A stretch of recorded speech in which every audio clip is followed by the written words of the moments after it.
Donc, bienvenue sur la chaîne Je change maintenant. Aujourd'hui, il y a un nouveau thème, c'est Je suis bordélique. Donc si vous êtes là, je pense que vous aussi. Souvent, le constat, c'est quoi? Votre maison ou votre bureau est rapidement en bordel. Où vous jetez un œil, les papiers s'accumulent, il y a toujours quelque chose qui traîne. Vous savez ranger, mais peu de temps après, le bordel revient. Donc peut-être que vous faites un rangement juste en surface, mais qui masque juste. Vous n'avez pas le temps de ranger, vous avez l'impression de perdre votre temps puisque pas assez de résultats. Maintenant, il faut vraiment que ça change. Et je vais vous proposer une solution pour ça. Le but, c'est d'arriver à ranger durablement pour éviter, parce qu'on voit là des patates de papier qui traînent. Ça vous semble sans doute assez impossible, et pour moi, ça l'était également. En fait, ça n'est pas du tout. Je vous partage donc ma méthode qui a changé ma vie de bordélique. J'ai lu un livre de Marie Kondo, La magie du rangement, qui était très très bien et qui m'a été vraiment utile. Posez-vous la question, commencez par vous poser la question pourquoi vous souhaitez ranger.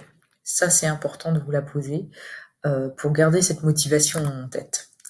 De quoi avez-vous envie? Est-ce que vous avez envie d'une maison zen? Est-ce que vous avez envie de pouvoir accueillir du monde sans stresser? En particulier peut-être votre mère et parents qui ont facilement tendance à regarder la maison. Est-ce que vous avez surtout envie aussi d'avoir du plaisir et de vraiment avoir la sensation de profiter de votre maison? Il y a plein d'autres raisons en fait qui vous appartiennent et qui peuvent vous inciter à ranger.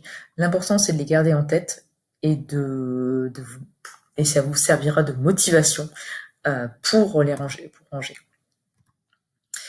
Par où commencer? Évidemment. Donc je vous propose un petit ordre qui est en effet un ordre comme celui-ci. Vous pouvez le changer si vous le souhaitez, mais je pense qu'il est pas mal. C'est les vêtements, les livres, ensuite les papiers, les objets divers. Alors là, ça peut être très très utile. Et ensuite les souvenirs. Pourquoi ça? Parce que les vêtements sont souvent plus faciles à trier. C'est parce on sait un peu ce qui nous plaît, ce qui nous va, ce qui nous va plus. C'est assez facile de se dire voilà, ça on va acheter, ça on va pas le jeter.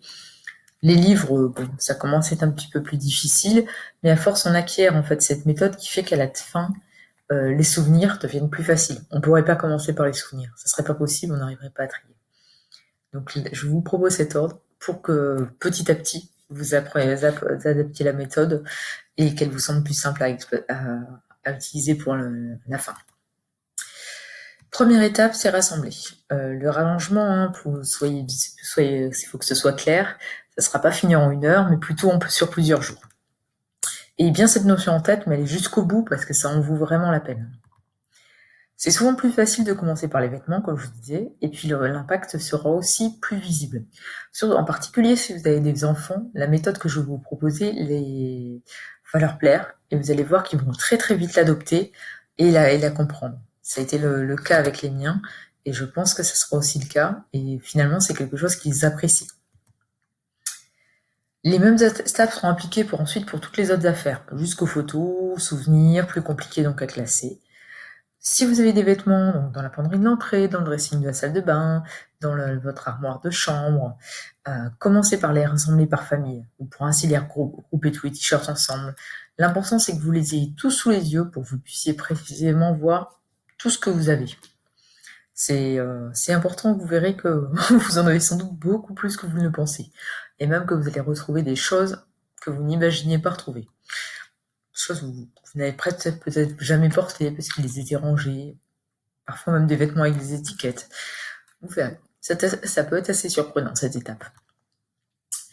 Une fois que vous avez tout rassemblé, l'étape 2, c'est le tri. Ne conservez que ce qui vous plaît vraiment. Vous avez l'ensemble de vos objets d'une même catégorie, par exemple les t-shirts sous les yeux. Prenez-les un à un, c'est important. Les prendre un à un, les toucher. Et demandez-vous si vous procure de la joie. Si c'est le cas, gardez-le. Sinon, jetez ou donnez. À un moment donné, si un t-shirt que vous n'allez jamais porter, ou alors que vous portez mais à contre-cœur, vous mettez jamais, ou il reste autour de l'armoire, jetez. Vous allez voir que rien que ça va vous débarrasser et ça va vous faire un tri. Pourquoi jeter? Parce que si vous voulez vraiment avoir une maison qui vous plaît, conservez vraiment que ce que vous avez envie d'y voir. En supprimant une partie des affaires, c'est d'autant plus facile d'avoir vraiment que des affaires qui vous plaisent. Et d'ailleurs, cette robe ou ce t-shirt, vous l'avez pas mis depuis combien d'années? Est-ce bien nécessaire de la conserver au fond de votre armoire? Comment jeter? Alors, remerciez vos affaires pour le bonheur, même s'il est parfois très court qu'elles vous ont apporté. C'est plus facile de jeter parce qu'en fait, il y a des robes qu'on a bien aimées, qu'on a adoré porter, mais maintenant elles vont plus, ou on se dit peut-être qu'un jour je la remettrai, et puis en fait elle est un peu trop courte pour. On se dit bon, allez, à un moment donné, j'arriverai plus à la remettre. Merci pour tout le bonheur que tu m'as procuré, et on jette. On a l'impression, c'est plus facile de jeter. Et puis après, si vous voulez pas acheter, vous pouvez aussi revendre sur Vinted ou sur d'autres plateformes de ce type qui permettent de revendre de vêtements et à d'autres d'en profiter. Attention quand même, parce que ça veut dire que pendant ce temps-là, il faut les stocker. Donc un peu contradictoire. Je vous laisse voir. Si vous avez le temps, vous pouvez le faire. Le rangement, définir une place pour chaque objet. Chaque objet doit avoir sa place. N'hésitez pas à utiliser des séparateurs ou tout simplement des boîtes à chaussures pour mieux vous organiser. Ce que je vous propose aussi, c'est de faire un rangement vertical. Vous voyez, exemple sur cette photo, c'est très pratique, ça peut vous permettre de visualiser l'ensemble de vos affaires à un coup d'œil dans votre armoire.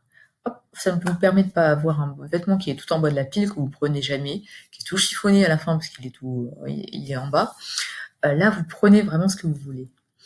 Et même pour les enfants, c'est pareil, ça les aide. Ils voient tout ce qu'ils ont, et en fait, ils vont juste prendre celui qu'il faut, et ils vont vite fait comprendre le pliage.